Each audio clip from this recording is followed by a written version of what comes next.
Imagine you go to the doctor and you're told that you have a life-threatening illness and that you need surgery. Well, suddenly I'm sure you're totally freaking out. And then, of course, doctors, they have their own language, don't they? It just sounds like a whole bunch of mumbo jumbo. In the middle of all this, and you're trying to just comprehend what's going on, suddenly you start freaking out, right? Well, that's why I'm excited to have a chance to speak with Dr. Mike Winkler. He's from the University of Kentucky. And Mike is kind of a geek of the week, aside from being a world-renowned doctor, because he has come up with his own app that he's called Mixing Cup. Hello there, doctor. Hello, Kim. Thanks so much for joining us. So how did you come up with this idea first? I wanted to create a solution to a few problems all at once. And I'm a radiologist. That's the type of physician that interprets images.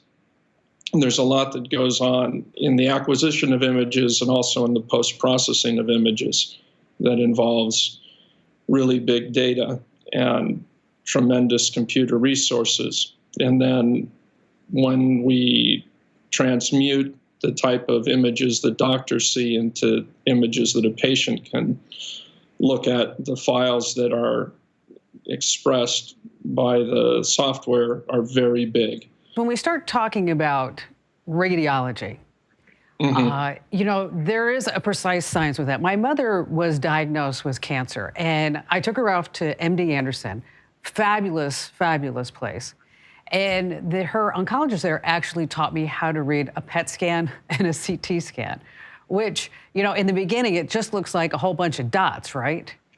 Exactly. And then, but suddenly you can start saying, okay, I see the cancer at 2 o'clock or 4 o'clock or 10 o'clock. And it becomes a precise science. But I'll tell you, until Dr. Fogelman at MD Anderson taught me actually how to read a scan, it just looked like a whole bunch of stuff on the screen. And he would point it out. It's kind of like when you have an ultrasound of your baby. You're like, okay, I don't see the baby's foot, but I trust that you do. Exactly. So there's a startup cost to learning how to interpret an image or even orient yourself to a radiographic image. And that's what you experienced. And that does not surprise me that at MD Anderson, your oncologist took the time to teach you how to look through the CT and the PET scan. But it's two-dimensional, right? I mean, it's really hard to actually visualize that. And I will tell you that as I was working through my mother and helping to explain this to her, what was going on in the family and things like that, is that I found myself wanting to learn more and more about just not cancer, but I really didn't know a lot about how my own body works, right? And so when he was talking about a certain artery, or he was talking about the pancreas and the liver and the gallbladder and the plumbing all associated with that, I have to confess, I can tell you a lot about computers and I can tell you a lot about broadcasting, but you folks have your own gig going on, let me tell you. Now, so your idea with the app was to create that visualization for the patient? Right. So we do, as a matter of course, in my laboratory and at other laboratories like they have at MD Anderson,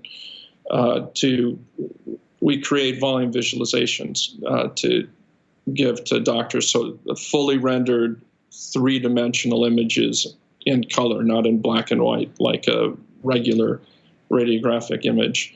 But what I didn't have, and what the medical post-processing vendors were not providing, was a simple way to make those files accessible to patients. I wanted patients to be able to receive those files almost instantly on their cell phones. Wow. So that was the problem, and the program is the solution to that.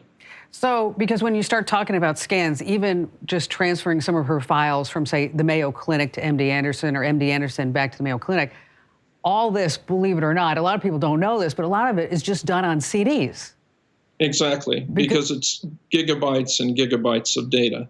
Yeah, and there's really no way. I was just astounded that there was no way like somebody could just push a button and say, okay, there's the scan, let's put it back into her medical record. But no, we have to actually carry a CD from place to place. So how were you able to compress those files?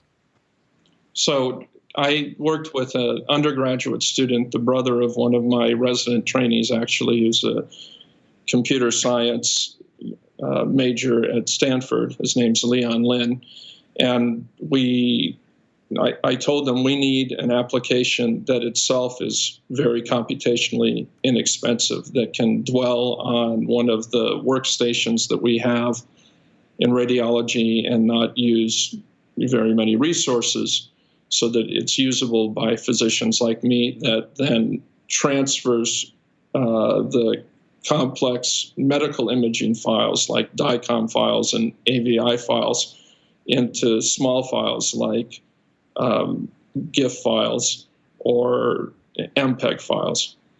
And he did all that.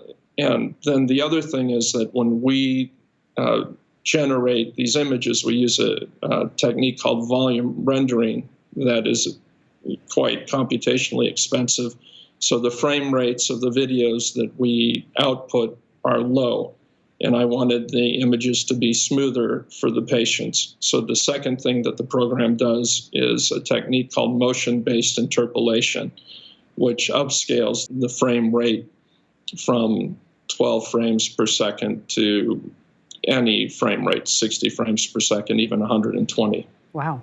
That's awesome. Okay, so is this a program, an app that the average consumer can now use? It's not for consumers. A radiologist like me can go to our website or the societal website or come to one of our courses and get the application. It's open source and open access. Then they can run it on their PACS. Once they're done transmuting their files to a convenient format, they can send it in a text message or send it in an email to the referring physician or the patient.